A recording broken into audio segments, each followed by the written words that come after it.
Welcome everyone to this episode of Photo101, and in this episode we're going to talk about white balance and color temperatures. Now the reason why I'm going to talk about both of them is because they both kind of go hand in hand. So what is a color temperature? Well, that's the characteristics of all visible light. Now all light gives off a certain color. You might have noticed this with a LED bulb is usually kind of blue, and say a tungsten light, which is like the halogens, are usually kind of yellow. So those are kind of what I'm talking about. They do give off a mint of color.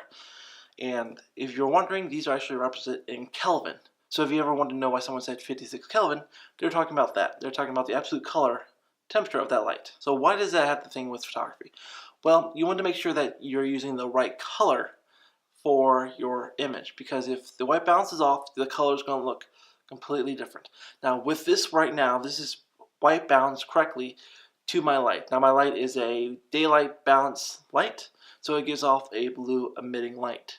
So that's why right now I look like a normal skin color, because I have it white balanced, because I took a picture of a white, like something like this, to get it correct color for my camera. So these are actually the color temperatures with most cameras, with digital cameras I should say. With tungsten, it's usually about 2500 to 3500 Kelvin. These are usually considered a warm color because it does give off kind of an orange glow.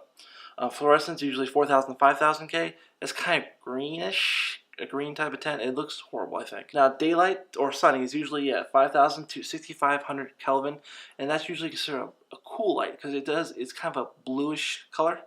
I'll show you guys what I'm talking about when I show the example with the light. Cloudy is about 6500 to 8000 K. Flash is usually 5000 to 5500 K. So flash is actually closest to daylight. So if you have a daylight balanced film, you can use flash and it will give a pretty close to accurate color temperature. And shade is 9000 to 10,000 Kelvin. Now why do you really notice? Well, if you're shooting digital and you're shooting raw, it doesn't really matter this much with this. If you could bring like a color checker with you, that will make sure you got the accurate color, and you can do that in post.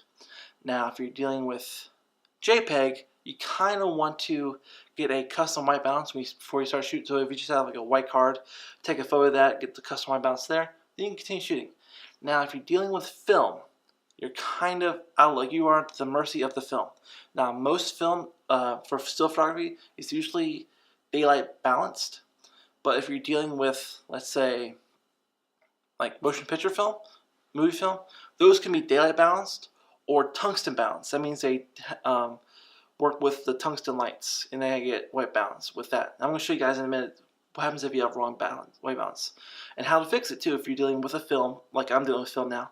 So I'll show you guys how to fix it and what it looks like when you get it bad and wrong. And best way to fix it actually is with gels. Now I'm going to switch this over to a tungsten color white balance, and since this has a blue light, I'm going to look blue. I'll show you a way to fix that in 1 second. So this is tungsten on a daylight light.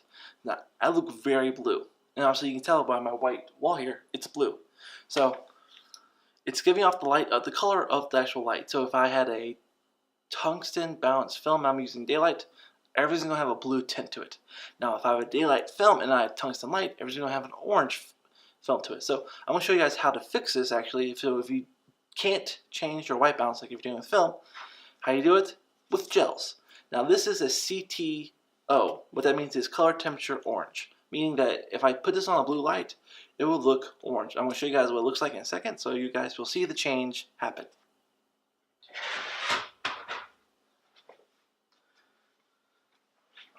So now you guys can see I look very close to normal. Now the problem with gels is they do kind of cut down the stop of light. So it's good to actually kind of get your balance correctly first, or you will have to deal with it later with the gel, and you will have to probably brighten up the light more. This is probably about a stop, maybe a half a stop of light I lost just because of the gel. But now I look normal. So if I had the problem with only shooting in a daylight balanced film, and I had a tungsten film, and I had a daylight balanced light, I would have to use a gel to make it, a CTO to make it correct color. Now I'm going to switch over to daylight on my camera here. I'm going to leave this light on so you guys can see what it looks like with an orange gel in it when daylight balance. Now obviously I look orange. That's because I'm dealing with orange light and a kind of blue light or white setting for my camera for the color balance. So How to fix that? Well, obviously I can just remove the gel, but what if I had tungsten light?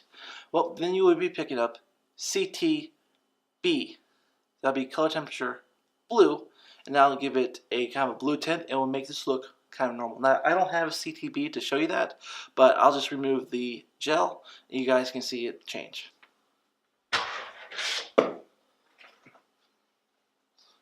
So there we go. I'm back to pretty normal. It's not really the custom white balance I have, but I do look normal because, again, this is a daylight balance light. So everything should look good now. So that's why you have to pay attention to your color temperatures when you're dealing with JPEG, and especially if you're dealing with film, because film is, you can't change that. If you're shooting raw, you can change that later in post or digital, but again, if you're shooting film, you're at the mercy of the film that's color balanced for that correct light. So pay attention to that, and if you are shooting digital, shoot raw and get a color checker. Then you can check the highlights, the blacks, and the whites, and you get great color in post, and you can apply that to all your film. If you're shooting JPEG, I don't know why you would be, but if you're shooting JPEG for film or for digital, then just get a white card, take one picture of that, and set your custom white balance, and use that for the rest of the shoot with the same light. If you're shooting film, get the correct color light, or get a couple gels to help compensate for the color.